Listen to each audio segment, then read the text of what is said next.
I don't know whether it's probably a bit awkward. I know some people who are online because they're driving and doing other things. So maybe we won't get you to start playing with your phones while you're driving the car, which sounds like unsafe behaviour, really. Yeah.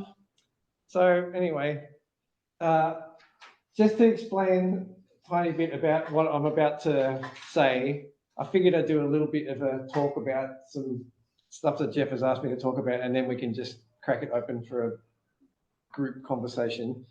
But I work up at Sydney Uni here, and I teach urban geography.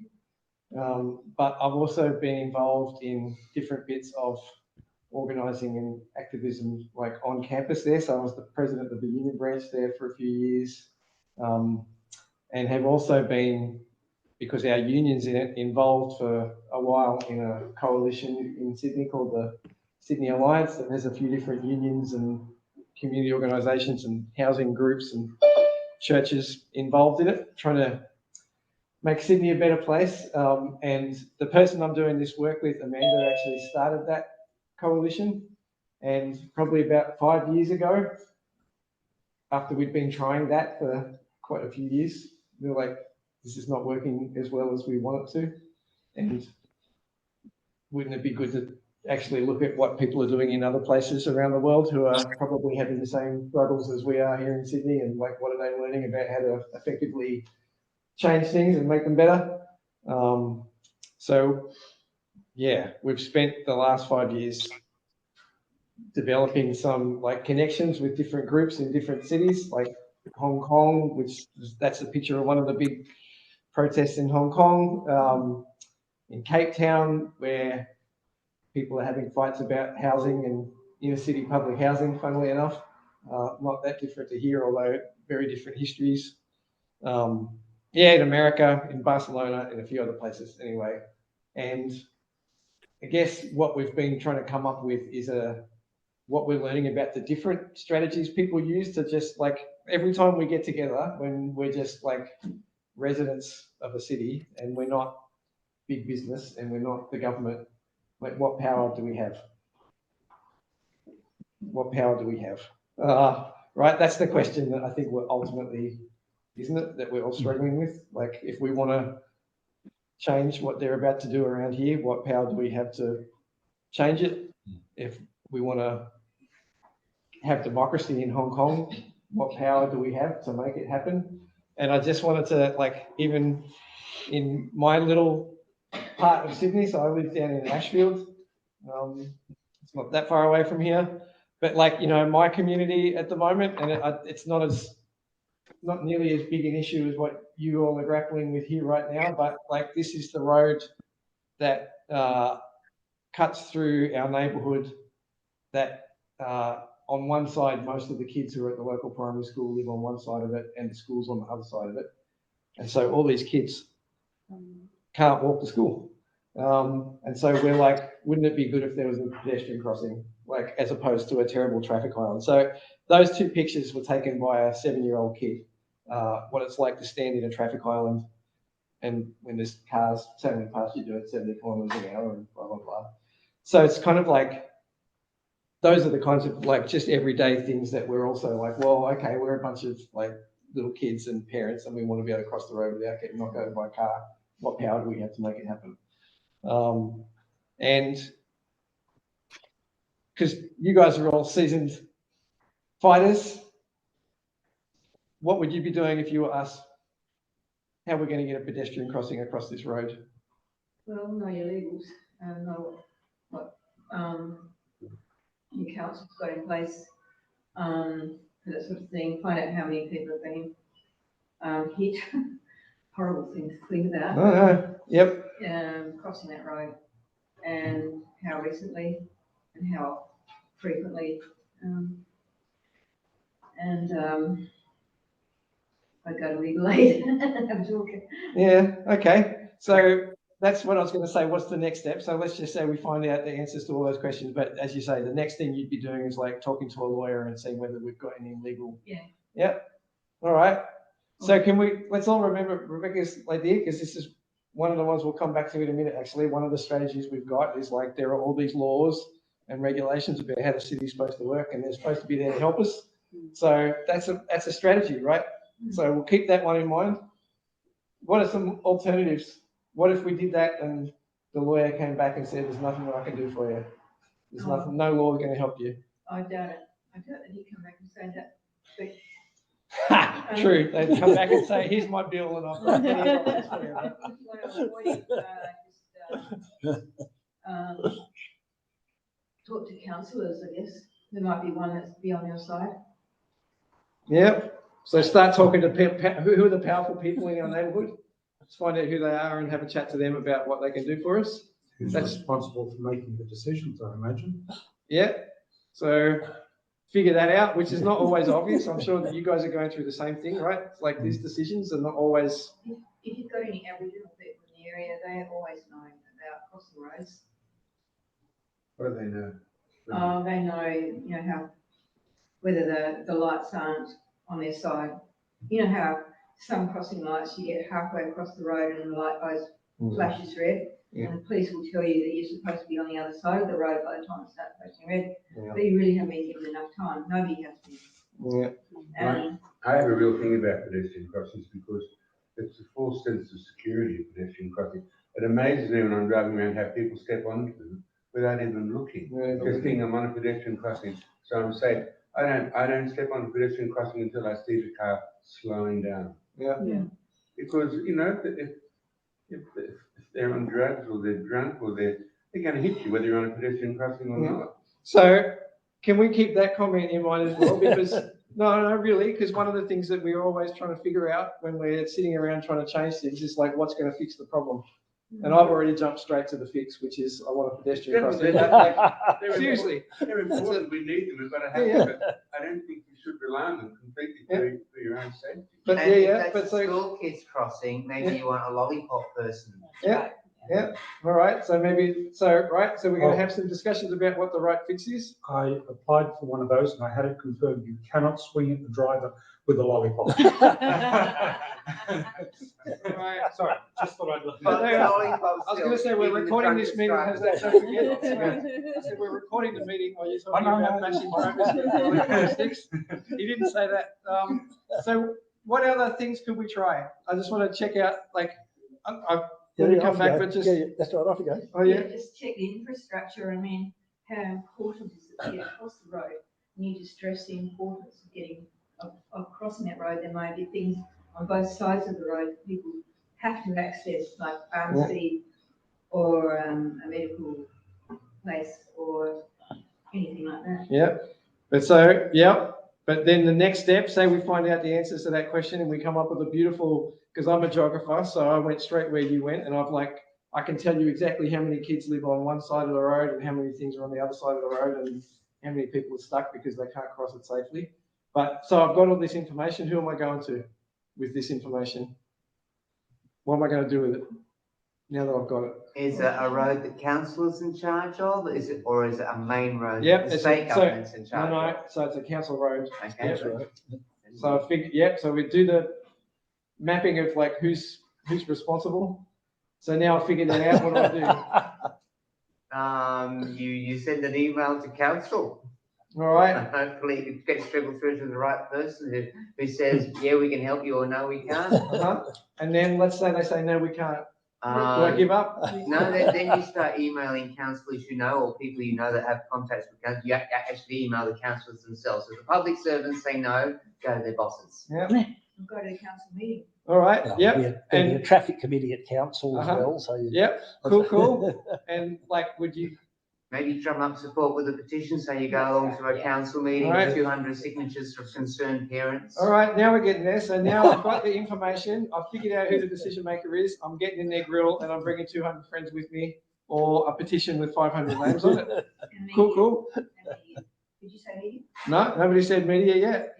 That's right. I'm getting a local newspaper article. A sob story about 6-year-old Betty who would love to be able to ride her bike to school but gets stuck every day because It's almost been hit twice. Yep, I am. Yep. All right. We have photos and video footage of this. We even reported the driver and nothing was done by police. Crime stoppers.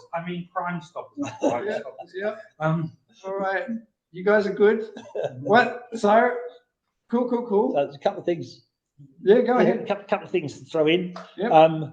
So if there isn't a lollipop lady, you could actually get a lollipop lady or lollipop guy, and you could basically just have the lollipop person there and going backwards and forwards across the road with the lollipop person with the media there to be able to drive home the point that you don't have anything. That's one suggestion. Yep. The other suggestion is in the middle of the night, you get a roller and some white paint and you go and you actually put a crossing in there and then try and educate drivers to actually stop it. Yep. All right. I thought it was a good guerrilla So activity. this is it. So can we keep that in our head as well? Because like Plausible basically, deniability is important in that. I know. tactic there. so seriously, this is kind of vaguely what I was hoping was happening, but you guys have basically almost given my presentation for me now. So that's a different strategy again, which is that I'm not going to like 200 people at a council meeting that might make a difference, a petition. The other option I've got is exactly as you say, I could get a paint roller and get out there in the middle of the night tonight and paint it, good night, and then turn up tomorrow recording with a stop sign. Yep, that's right.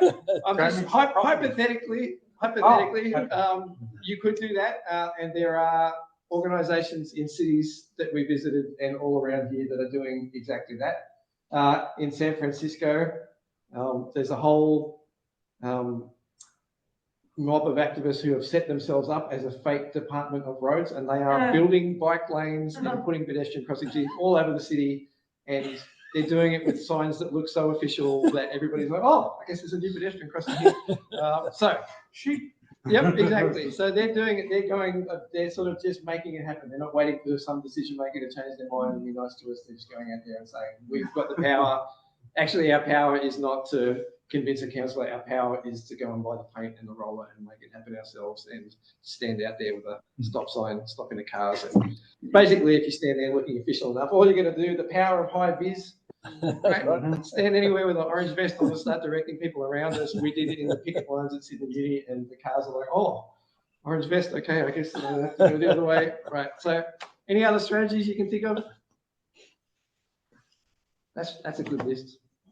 And it's a silly little example, and I know it's not silly for us actually, it's a thing for us, but we'll come back to talk about the big issues that are going on around here later. But this is all my talk is really about, right, is about actually every time we're trying to make change as a group of us who don't have heaps of money and aren't necessarily elected politicians, that we sit around and have these conversations, don't we, about what are our options? And I guess all Amanda and I have been doing is trying to basically from talking to lots and lots of people, start modeling the common options that people use all the time to do different things in different cities. And then to be like, well, what are the advantages that people have of option A instead of option B? What are the disadvantages? Are some of these options better suited to some issues than others? Are some of these options better suited in some cities than others? So the next 5 or 10 minutes that I'll talk you through what we found out, we'll go back to the pedestrian crossing and you'll see that you guys have basically come up with the list of, what we've come up with as well, which probably shouldn't surprise you that much. But so, like I say, that's the big question we've been asking ourselves. It's just basically when we assemble as the people in our city, how do we build our power? How do we get more of it so that when we want something to happen, we can make it happen? That's the big question that is, if we can only crack it, things would be better, that we've been looking at. And like I was saying before, this question was partly very personal for us because of our own frustrations that things that we were trying weren't working. But as soon as you start talking to people like yourselves, you just know that we all have those frustrations. And so actually the stuff that I'm about to take you through now has also been road tested with, so basically we went to a few different cities and talked to people about what they were doing, wrote what we thought we were learning, and then got some money to bring them all to Sydney and give them a version of it and say, what do you think? What have we got right? What have we got wrong? And they all sat around for a week and picked it to pieces. And then we started putting it back together. So what we've got now is being workshopped with some people, but the more people that we get to test it with, the better, really. And like the thing that we were asking people when we went and talked to them, firstly, before we asked them, like, how do you make change in your city? It's like, when you're trying to make change, what are the dilemmas? Like, what are the tricky questions that face you when you're trying to do something? When you're trying to convince the government that there should be not heaps of private housing where there is currently public housing, or when you're trying to convince the government of anything. And like, I don't know whether any of these questions will feel familiar to you if you're in the room or if you're online, but like, every time groups of people like this sit around, it's like, well, how do we get more people involved when we're trying to make change? And who do we need to be involved? Are there particularly like key people? If only we could get them on our side, that would help us. That's a common dilemma. It's like, what issues should we work on? What's the most urgent thing that we need to change? And how do we decide? How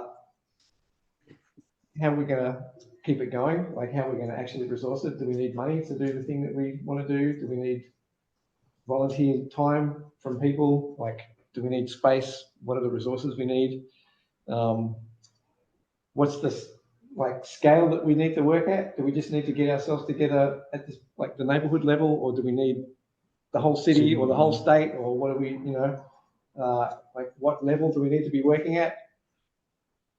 How quickly do we need to make it happen? Like, are we in it for the long haul, or do we need to change a decision that's about to be implemented like in the next 6 weeks before they do it? Coming back to the things that you guys were saying, like, who's the target?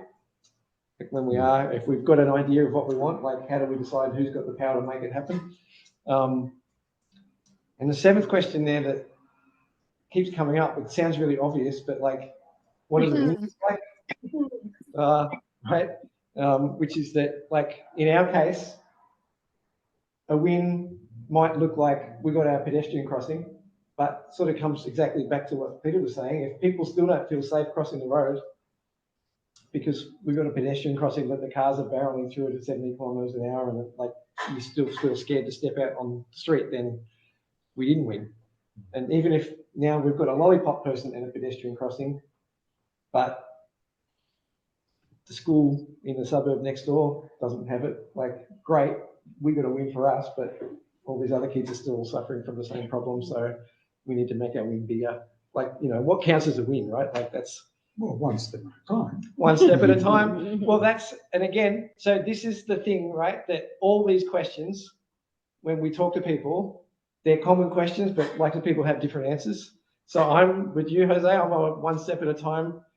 Like, in our union work on campus too, it's kind of like, there are big problems with higher education right now. Like, what's a win that we can get that's going to give people a bit of inspiration that, like, we didn't fix the whole thing, but we fixed this bit, and now let's fix the next bit. But we have arguments in our union all the time where other people are like, oh, what's the point of fixing that little bit if all these other problems are still there? We should go for the big things. Go hard, go early. Like, those arguments happen in movements all the time, right? So, so what we sort of ended up with was a list of 5 different things, different strategies that people use, and different ways of, like, thinking about, like, when we get together, to come back to that key question, what's our power? Then there's 5 different answers to it. One of them is that our power is the power of our argument, that if we can just get enough evidence and justify the thing that we want with enough information, that there's going to be a law or a planning rule somewhere, that if we can just use the system, that the system's meant to deliver all these results and give us all these rights, and we can put in a submission, or we can write a letter to our counsellor, or we can talk to a lawyer and go to court, and we can use the system to try and get our change. And we call that one playing by the rules, which is just like, pretty much almost everybody we talk to starts there. It's the first thing you do, right? And partly it's the first thing you do because sometimes if you're trying to get more people involved in your campaign, you need to be able to say that we've tried it the normal way and it didn't work, and that's why we need to now do all these other things, because we tried to play by the rules. Sometimes the rules work for you, but usually like they don't because somebody else wrote the rules, right? You've still got to go through the exercise of futility so that you can move on to the next step. Yep. Yeah. But so you get sort of legitimacy by saying we've tried to do it your way, tried to play by the rules, didn't work. So you get the legitimation, to use the academic word for it, but you just get legitimacy or whatever, right? And it's often the first thing you'll try. It's a first step as you move on to other things. But the problem with it exactly is that if you didn't write the rules, that typically the rules are not necessarily stacked in your favor, right? So sometimes it works. There's lots of examples of it working really well, but it's got its limits. So what else can you try? Mobilising is kind of like the strategy of finding all the people that you think will agree with you already. So you're not necessarily trying to convince anybody. You're trying to say there's a whole bunch of people out there who think the same way as I do, and we have to convert them from being passively agreeing with us to turning out to a council traffic meeting. Let's get 200 people there. Let's turn people out, and let's use the power of our numbers to try and make the political case that you can't deny us our rights because look at us. We're here, we're in your grill, we're here in numbers, and we're your electorate, and we'll vote against you if you don't give us what we want, that kind of thing, right? And so, talk about that as strategy number 2. That's the kind of mobilising strategy, which is just, mobilise all the people that agree with you, turn them out, get them involved. The good thing about that is that, particularly if you're trying to stop something happening, lots of people can probably agree on something being bad, even though they might not have agreement on what should happen instead. Yep. Right? That's the next step, which is the challenging thing, is we might all agree that this is terrible over here. And then when you ask 20 people who are like, this is terrible, what do you think should happen instead? They've got 20 different answers, right? So, yep, we all know that happens, but it's a good strategy for when you need to have a quick, sharp, nah, this is bad. You need to stop. But it can be really hard to convert the no into a yes. If you've got those 20 people or those 200 people turned out to a protest, and let's just say that you've got a decision maker there and they're like, all right, well, you obviously think this is terrible. What's your alternative? What do you want instead? What's your alternative? It's like, oh, yep.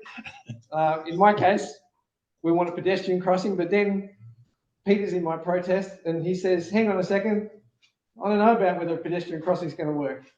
I never feel safe when I step on a pedestrian crossing. Maybe I think we should have them. I'm not against. No, I know, but I'm just using the example. Just trying to use the example to say that even on that, you could feel that even 6 of us here started having a conversation about what's the actual best way to fix this problem. Well, the actual target is safe crossing of the road. Yeah.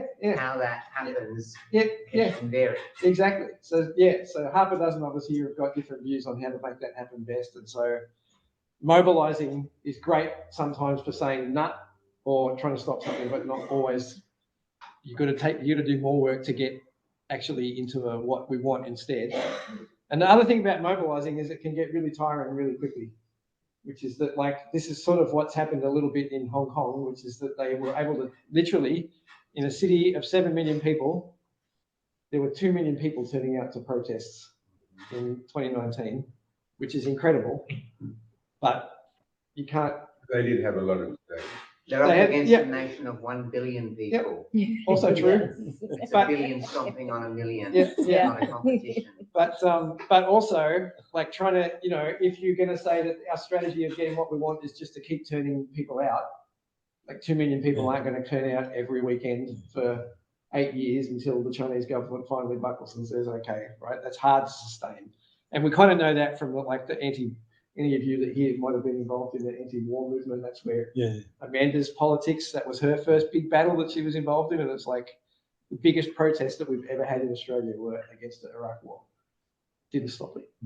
And people got buggered. And as soon as the thing started, it was really hard to maintain the momentum. So was that bigger than Vietnam? Yeah.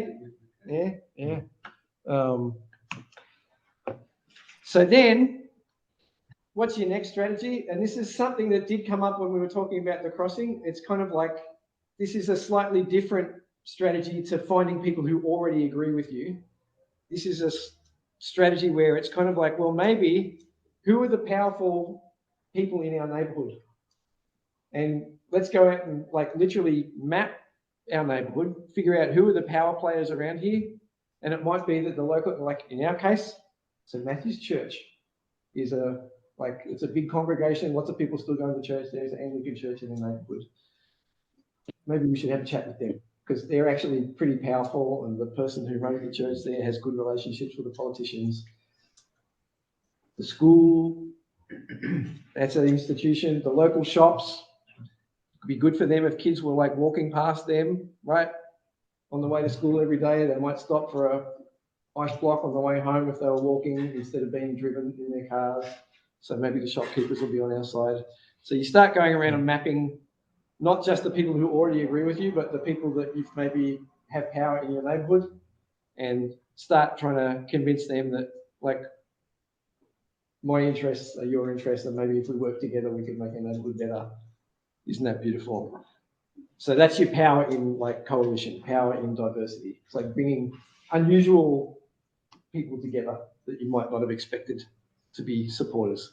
So that, because it's slow, and that's the joy and the pain of it simultaneously, right? Like it involves lots and lots of going around, having conversations, building relationships, establishing trust with people that you might not normally think that you would be best friends with.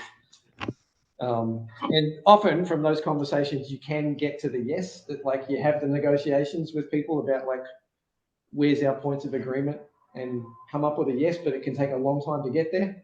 And if you're in a big hurry because kids are getting knocked over and you want to get it fixed quick, or because they're about to start demolishing buildings in your neighborhood, then it's hard to do this when you're on a time frame. But, you know, and it's hard to resource it as well. Strategy number 4 is Jeff's get your paintbrush out and just do it strategy. And it's interesting that anarchists would talk about this as like, they use this word prefiguration, which just basically means instead of waiting for somebody to build the world that you want, you make it here and now and say that we have the power to do that. We don't have to wait for somebody else who is in power to do it for us. We've got the power to make the thing that we want. And it's almost like the way that changes the world is like the power of our example.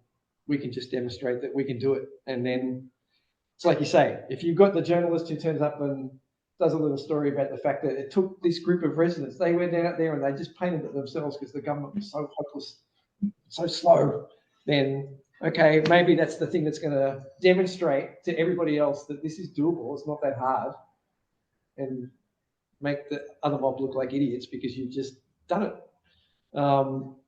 So the picture that we've got here is in Cape Town, and we can come back to it because they're a housing movement, and that's what they did. There was a hospital in the middle of Cape Town, and this story will sound familiar to people from Redfern, that was vacated by the state and left empty for a few years, and sat in the neighbourhood. Oh dear. Yeah, and so they occupied the hospital. They're still there 6 years later. There's 1,000 people that live in this occupation, and it's illegal, but the government never kicked them out because they were about to be, they didn't want to be embarrassed into evicting people who were homeless from a public space. And there's been court cases and all sorts of dramas, but like, sorry, Rebecca, you I again? was just sort of wondering what happened to the American hospital. Did that get knocked down in the end?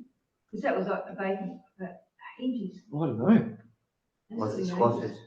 Like Rachel Foster, but longer, I think. Was it squatted though? It's squatting? Was it squatted? I don't know. I don't know. I think a few of the windows got broken with it. Yeah. I don't know. And I think, yeah, I don't know. But I think, again, I mean, I know I saw Rachel standing in front of a building in Glebe not a month or two ago, where a group of people who were like a building that had been vacated to be demolished, public housing complex there, and a group of people said, well, these apartments are perfectly good and we're going to move in, actually. And, you know, they did it for a couple of days to make a point, and actually got the minister down there to have a chat with them and maybe things are going to change as a consequence of that. So that's your kind of prefiguring. And then the last one that some people are doing in some cities, which is pretty interesting, is being like, we've tried all those other things and none of them are working, so now we're going to form our own little political party and try and actually run for office. And so this is what the housing activists that we've been working with in Barcelona did. There's a woman called Ada Colau in Barcelona who got elected mayor in 2015.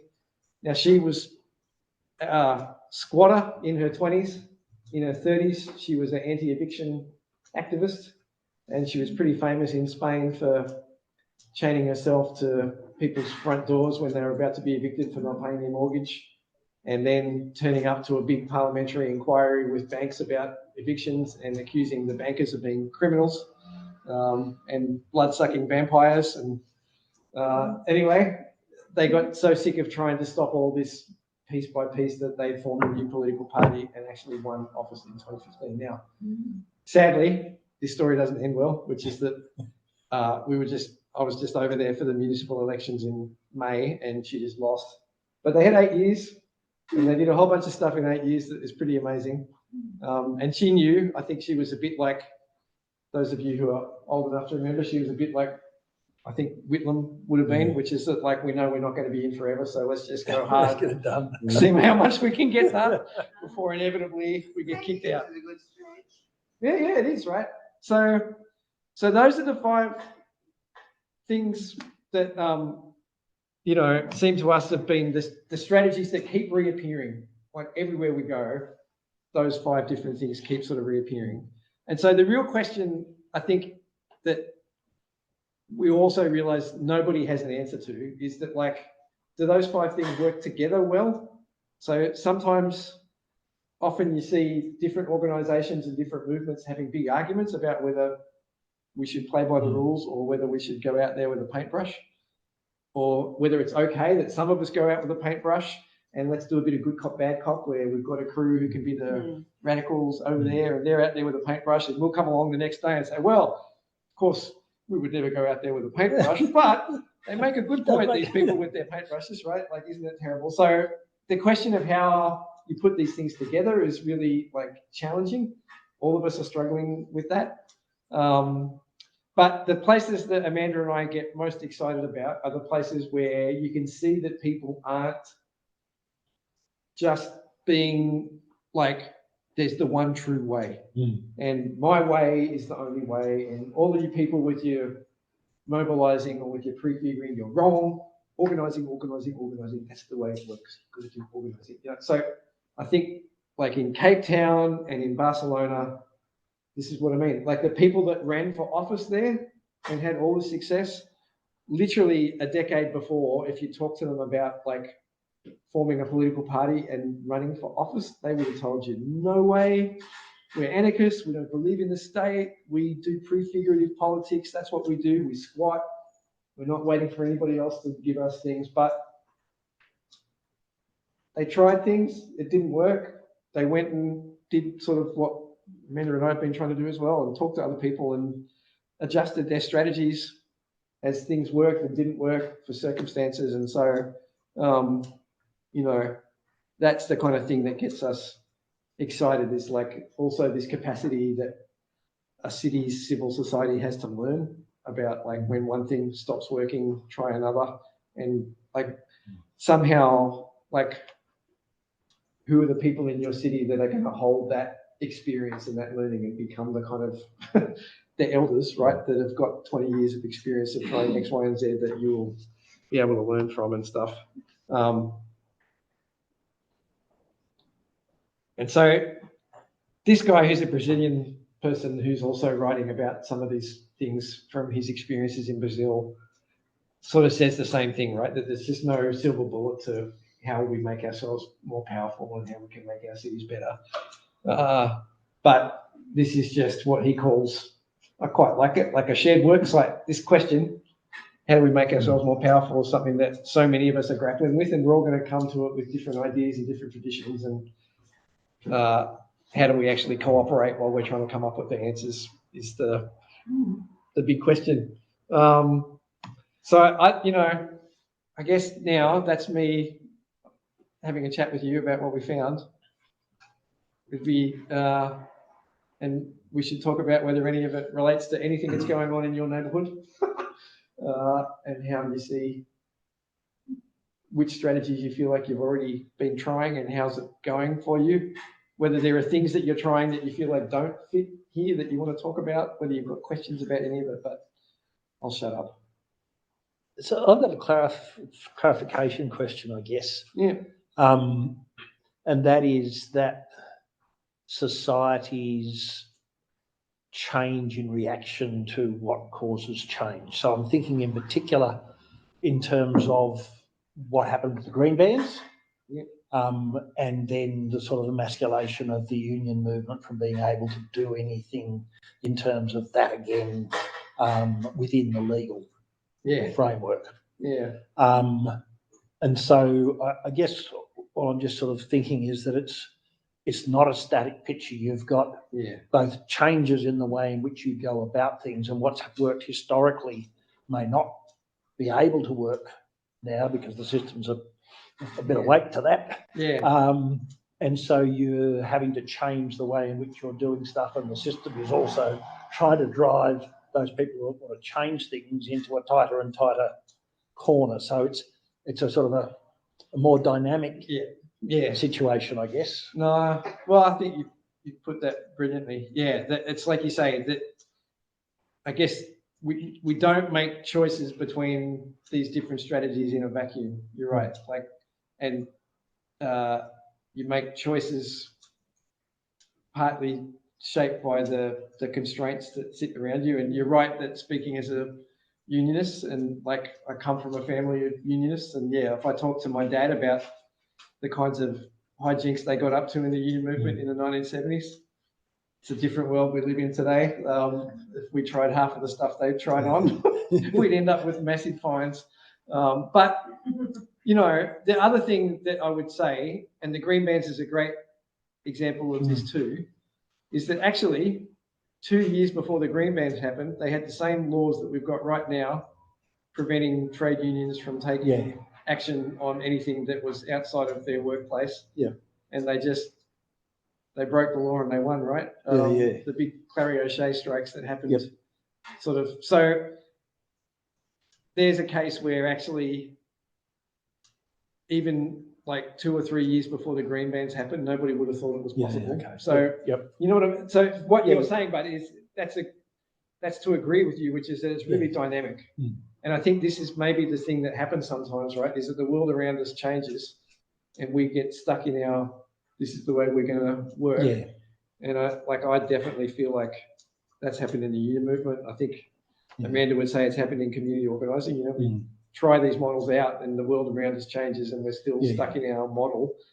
And it's like, we've got to be able to have. And I mean, as a consequence of that, sometimes what you try at a particular point and works won't necessarily work when you try it at another point, because you've got different actors and different things that are happening within the context that you're doing it. So it's much more dynamic in terms of trying to work out what might work here and now. But you'll have people who will say, oh no, well, you know, we tried this then and it didn't work, so there's no use trying that. And other people say, oh, well, we did it this way and it worked back in the 70s, so it's got to be able to work now. And I think, I mean, I don't know about how you guys are going, but I think even, like I know in the Sydney Alliance, we're having a lot of these conversations just because of the change of government. It's like, well, maybe some things that we tried that didn't work with a Liberal government could work with a Labor government. We don't know, but we're like, we don't want to change in names. I dispute that there's been a change in government. That's a fair point. He says, so it might be that you're exactly right, and actually that doesn't signal a big change. But like the flip side, as you say, what we don't want to do is look at something that we did in the past that worked and say, well, we just got to keep doing that because it worked then, so it surely should work now. But the flip side is, just because it didn't work 5 years ago doesn't mean that it won't work now either, right? Like maybe now's the time to try that thing that we tried 5 years ago, and maybe now it'll work. Like, so it's the same sort of point really. Oh yeah, there's Rachel just saying We didn't get any charges or arrests when they occupied the Wentworth Park complex. So yeah. It's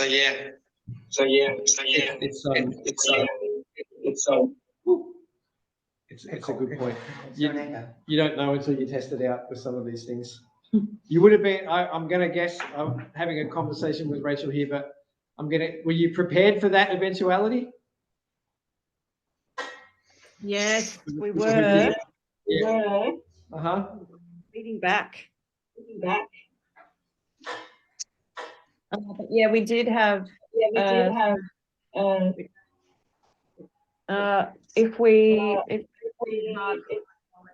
they didn't, we were going to stay. So we stayed.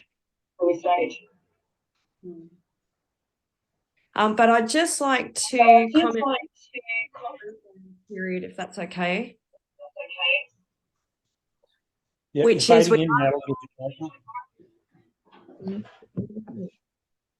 testing 1, 2. Look, we are talking to the BLFs about the demolition proposals for Waterloo and Glebe, but we're also talking to the Melburnians now. People might have seen there was a big proposal from the Daniel Andrews government to demolish 44 public housing towers in Melbourne CBDs. And so it's a huge assault against public housing in both Sydney and in Melbourne. And fortunately, we have Zach Smith, who's the National Secretary of the CFMU, coming to our Housing Justice Summit on Sunday at the MUA offices, alongside some old Builders Labourers Federation comrades. And we really want to have a discussion about community green bans against Waterloo demolition and the 44 public housing towers. And I think we have to have a frank discussion with our union leaderships about that, because we definitely need more muscle to support the tenants and housing activists alongside them. So yeah, if anyone wants to come along to that, please do, and we can hear it from the horse's mouth. Great presentation, Kurt. Lots of good ideas there. Oh, thanks, mate. And yeah, hope it goes well on Sunday, because you're right. It's like, I mean, it's weird, isn't it? But even the threats that they were able to pull out about Bondi and about the Sirius building, they didn't fix everything, but they fixed a few things. So yeah, it's a challenging, it's different times, but that doesn't mean that tweaking what was done before might not still work. Well, I recall back in the 70s being involved in student politics, and Students' Union had bail funds, and basically for any of the demonstrations, there were basically mechanisms in place to be able to bail people afterwards, and just as a normal course of doing stuff. Yeah. Almost like sort of having marshals for marches these days. Yeah. I've got a question. Yeah. How do they build in the ACT? Because they seem to just have a sprawl sort of approach, and everything sprawls out, and you get a feeling of satellite cities. And so my thoughts are drawn towards building out further out, somewhere where it's not going to destroy land, desert land or something, and where infrastructure will be built up so that people can live there, and so that this sort of problem can be avoided, knocking down buildings really before they reach their time to be demolished. Yeah, I mean, they just in Canberra actually have done almost the same thing that they're doing here, right? So that they had a lot of public housing along the main road. You know, when you're driving in Big Northbourne Avenue, there was a lot of housing on either side of that road on the way into town. And they've just knocked it all down to build a light rail down the middle of that road. And it was, so effectively kind of the same thing almost that's happened here, which is that they knew that they wanted to build the light rail. It's like, and part of the way that they fund the construction of the metro in this case and the light rail in that case was that if we can lift the land values around it and bring in more revenue that way, that's going to help. So yeah, sadly, even Canberra they've been doing some of the same stuff, even though, like you say, it feels really different, the fabric. But yeah, but I think The metro station is not dependent on South Waterloo being flattened. They're not interlinked. No, the flattening of Waterloo is linked to the metro station going That's right. the other way around. That's why they took it off Sydney University and put it there. oh yeah, Because they couldn't put high rise above Sydney University. yep. Trust me, I know some angry people in Sydney Uni still about that. They think they're going to get one now with the other metro. They're trying again. Right. Maybe the Western Metro will put a stop. Anyway, yeah. But like, So I guess one of the questions is that how do you build up trust between different groups of people using different strategies? So as an example, at the present moment, you would have, say, Counterpoint as the community centre here that hears voices from a range of different people, doesn't take a position as far as the renewal, but it is arguing that there needs to be a whole pile of issues as far as tenant involvement and processes and stuff like that. Where you've got, say, Action for Public Housing and Rachel, who are basically sort of putting pickets up, signs up, we get no demolition whatsoever. And those two positions quite often are seen as being against one another and sort of are not trying to tackle the same sort of issue. And so I guess it's some of those tensions within groups that sometimes are the tricky bits. You spend time not working in the same direction, if you get what I mean. and like, Norrie's screwing up the face. She's not following what I'm... I was just thinking, it's like, well, we work with Labor when it looks like they're the only ones that aren't Liberals that can get elected. But we might really want the Greens in, or Green policies eventually, but you work with what's likely to succeed at any particular time, I believe, and being practical. But like, that's another classic. So as you say, you've got maybe some groups trying to stay neutral in it, some groups taking a bit more militant action, and maybe some groups who are trying to stay non-partisan, and others who are like, well, we're prepared to back a candidate if they agree with us. So all these. Is it fair then if you see it as a spectrum?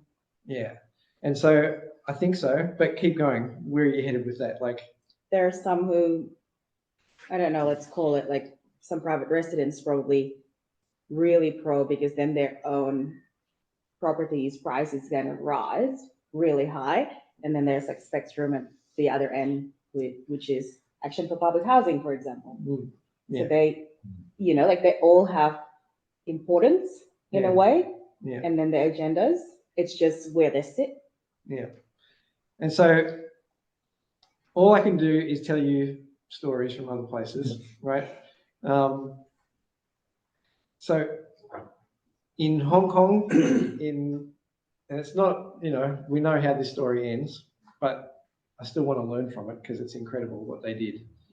But so in 2019 and 2020, when they were trying to fight against this new law about extraditing criminal proceedings to mainland China, which was an attack on civil liberties. So there was one organisation that was the big umbrella group for everybody that was like a pro-democracy person in Hong Kong, that was never going to break a law, that was a very well-respected, fairly conservative-ish organisation.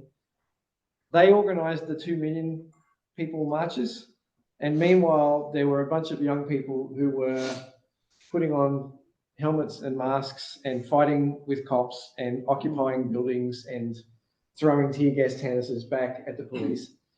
And they never criticised one another all through that campaign, ever. Completely different tactics. And the reason that happened was because in 2014, 5 years before, they'd had exactly the same issue where there'd been a proposal about having elections in Hong Kong, but the elections were only going to be between candidates that the government had authorised.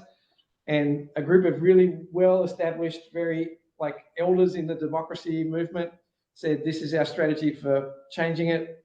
The young people were like, nah, your strategy is hopeless. We're going to occupy the streets. We're going to throw tear gas. We're going to break into the Legislative Council and write pro-democracy graffiti all over it. And they were at each other's throats and they got completely smashed. And what happened for the next 5 years is that a few key people were like, we can't ever let this happen again, because they divided us and they conquered us. And so now what we've found out is that there were 5 years of like people sitting in rooms like this being like, how are we going to trust one another, that even though we're doing it differently, when the moment comes when they come and say to you, do you condemn these people for breaking in to the shopping mall? And you're like, no, we don't. Yeah. It's not what we're doing, but if that, like, and it was incredible and they held that together. And the same thing is kind of a little bit happening in Barcelona, where one group of people ran for office and formed a political party. Heaps of other people stayed in their movements, and the political party is not doing everything that the movements want. So they're still having fights. But actually, when I was there, even just recently doing interviews with them, you can't get them to say a bad word about each other on the record. Because it's like, oh, it's really frustrating. We want them to do more. And then you turn on the tape recorder. It's like, oh, you know, say something about how hopeless they are in office. You know, just so, yeah. And that's just, I think, personal relationships actually sounds really trite, but they've just been in the trenches for so long together that they realised that they tried it when they were arguing with each other and it didn't work. And now there's a group of people that are committed to not slagging each other, you know, to somehow cooperating and having a kind of good cop, bad cop strategy. And like, I wish, because you know, you're right, it's such a classic dilemma, isn't it? Right? Like about how you keep it all together. And government is very good at doing the divide and conquer. I mean, so back in 2011, when Land and Housing initially came in alongside the Redfern-Waterloo Authority, they were trying to play different non-government organisations off against one another, and basically saying to some, if you work with us, then you'll get resources and we'll support you, and if you don't, then we'll make your life difficult. And they didn't think that, you know, the organisations were talking to one another. And we ended up basically having to say to senior people within RWA and LAC and to the minister, no, this has to stop. We're not prepared to put up with that.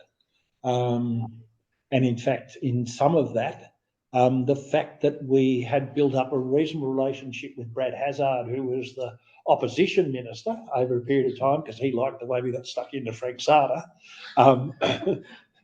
When he came in, he was quite happy to actually use us then against some of the bureaucrats who he didn't like either, to be able to give us some of the things that we were looking for. So there are those long-term sort of relationship parts that are really important, but there's also that, you know, just being very nice to your face and then sort of doing the manoeuvring behind to try and undermine what's happening that you have to deal with.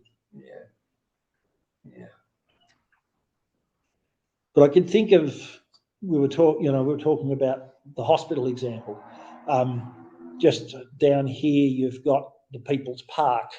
So the council are in the process of, so it's in that little street behind Woolworths, and where Woolworths is and Souths were.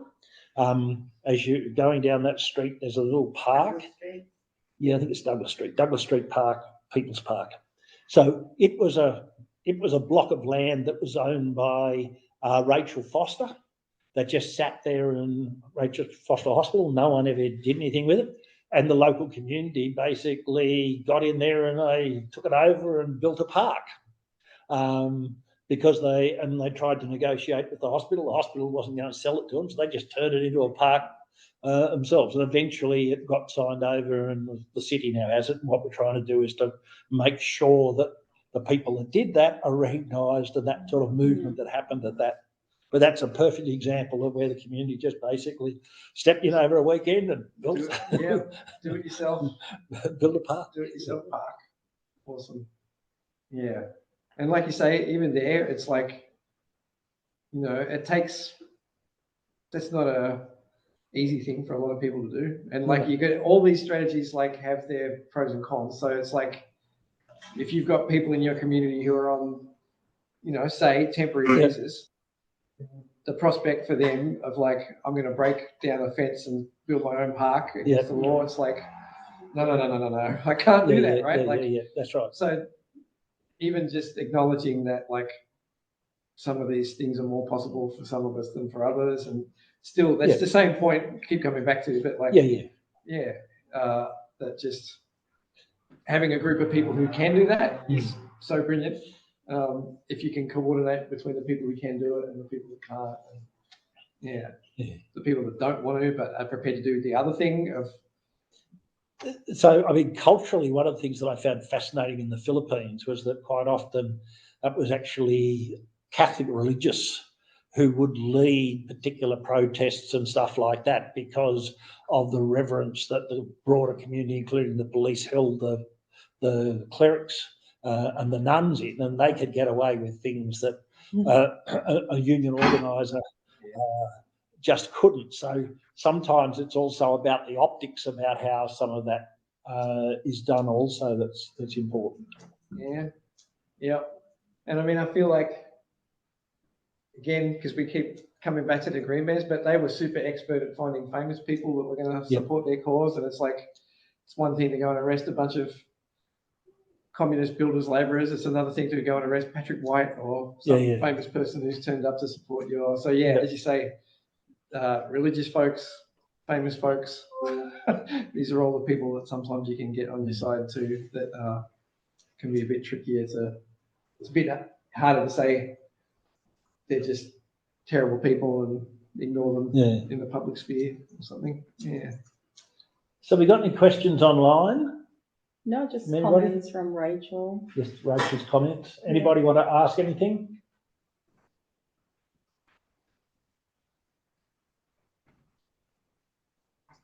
Nope. Is it a wrap? Is it a wrap? Aye? Is it a wrap? Is it a wrap? Oh, we can wrap if if you want to. That's movie slang for winding up. I'm interested to know how you go with that, because at the moment I'm currently putting together a submission to the council under state roads, because one of the roads is state, one of the roads is council roads. All right. At the end of Pitt Street. Before some child or parent and praying gets bowled over. So we didn't Cleveland Street. Oh, yeah. We didn't come back to your sort of, this is what. Yeah, we don't. It's all right. I mean, I think we actually sort of did, right? Which is that, like, I sort of partly just went through it to say that, So I mean, and again, I just know my inclination is to go talk to the church and talk to the PNC and talk to the businesses route. But like, we'll see. We'll see what works. Because it's funny, like how much, I don't know how you feel, but like the amount of energy that it takes to even get something about a little local street fixed up in your neighbourhood. Oh, vast majority is fear from people. Once you overcome the fear of, this could happen or that could happen, or, school, or maybe the council won't give us a funding grant for our arts kids or something of the sort. If we make a fuss, Well, I'll tell you what, there'll be a fuss made when some kid gets bowled over and it's, well, what was the school doing? I hope you have your alternate career plan, because you're not going to be there. We've got a similar situation in Zetland about the lights at Joynton Park, because when it's dark, it's pitch black, and then people are clever. They take the dogs and then they put like light Actually, up, like the yeah, colours, yeah. colors and everything, but it's not about just about that, because the park has 2 water features that dried out, like maybe by now, by 7 o'clock, so they turn it off at 6, and then it will dry it out, but it's still, it steps down, like from the street level, like it kind of like the park is lower than Okay. surrounding, and then it's pitch black, and then there's already a couple of incidents where local elderly, they walk through the park that is supposed to be flat, but then there is tennis balls from the dogs and, you know, all of these problems.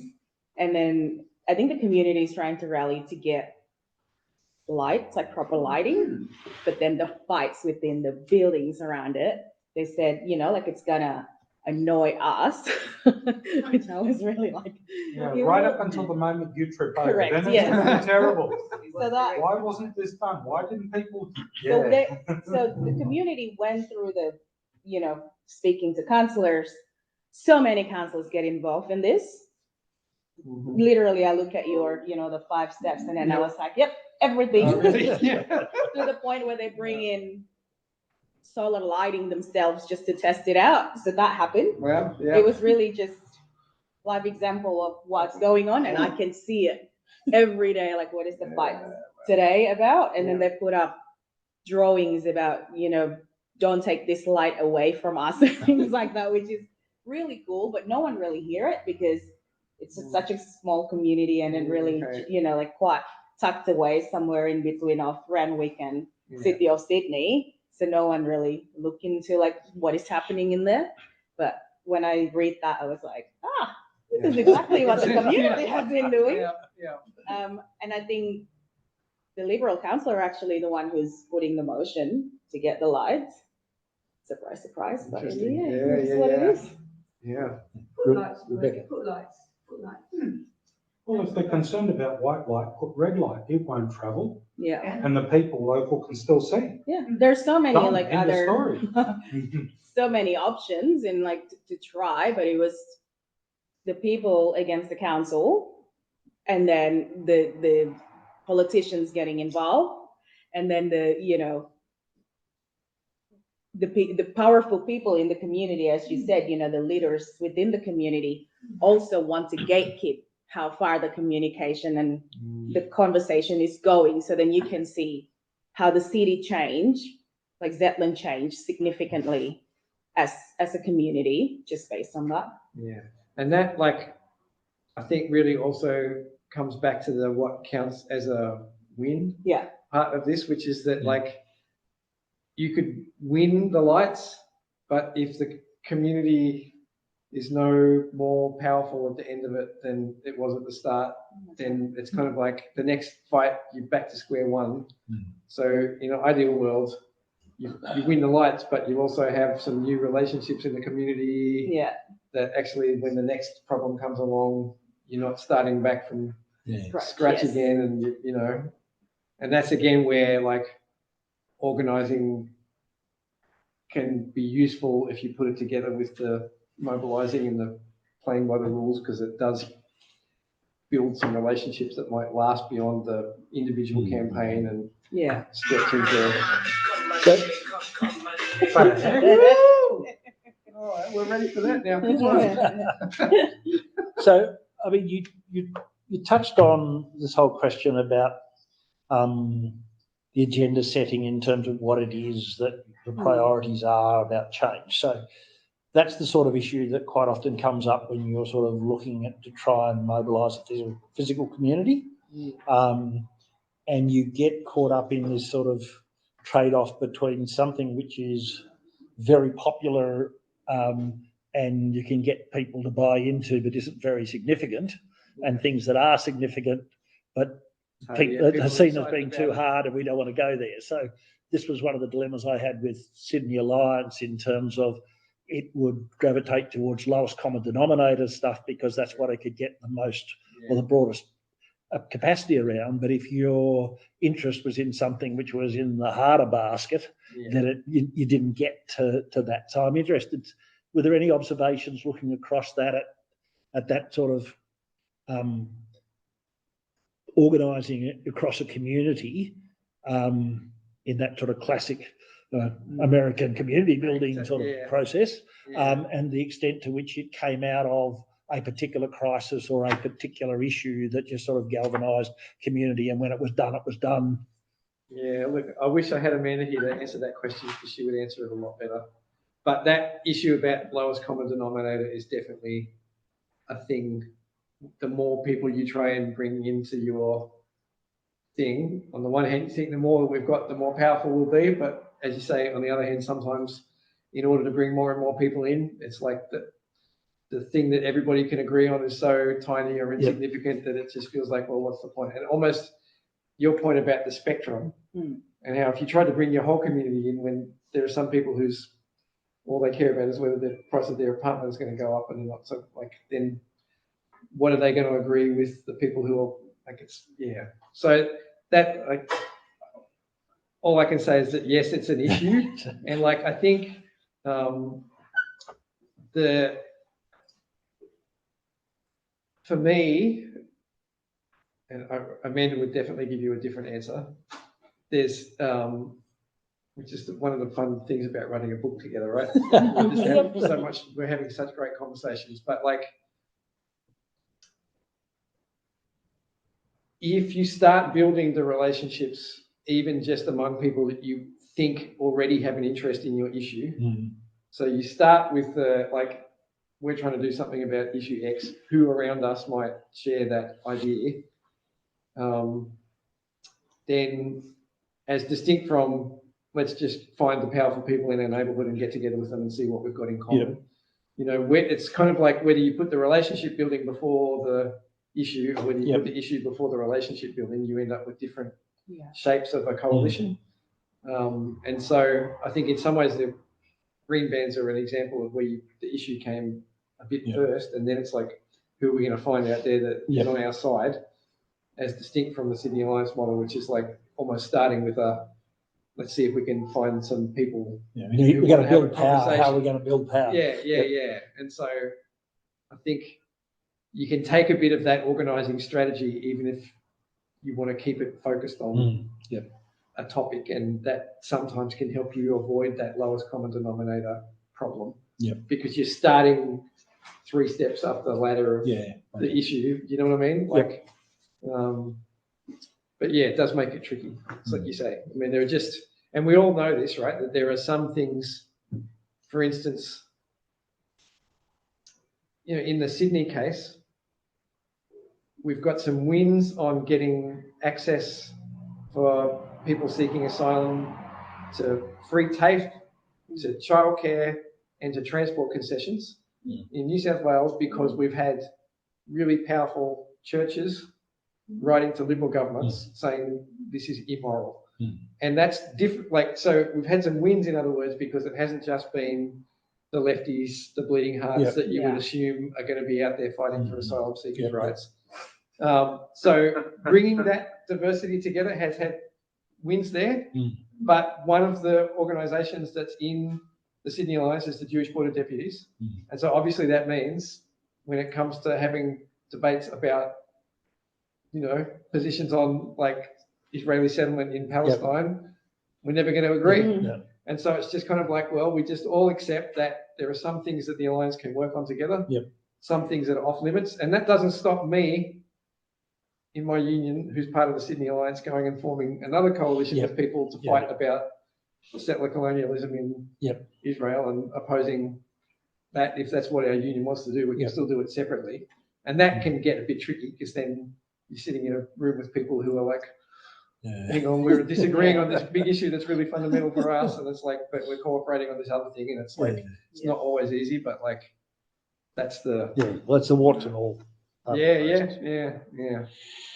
with Sydney Alliance? Yeah. So I'm in because so the Union for University Workers is in the Alliance, which is the, so Pretty good, I think. Yeah, I mean, look, I'm still there 10 years later, like for all my frustrations. It's like, You lasted longer than me, I tell you. Yeah, exactly. I mean, I still think it does. And I'm kind of a bit like the whole life of Sydney Alliance, like the whole first 10 years, we had a Liberal government.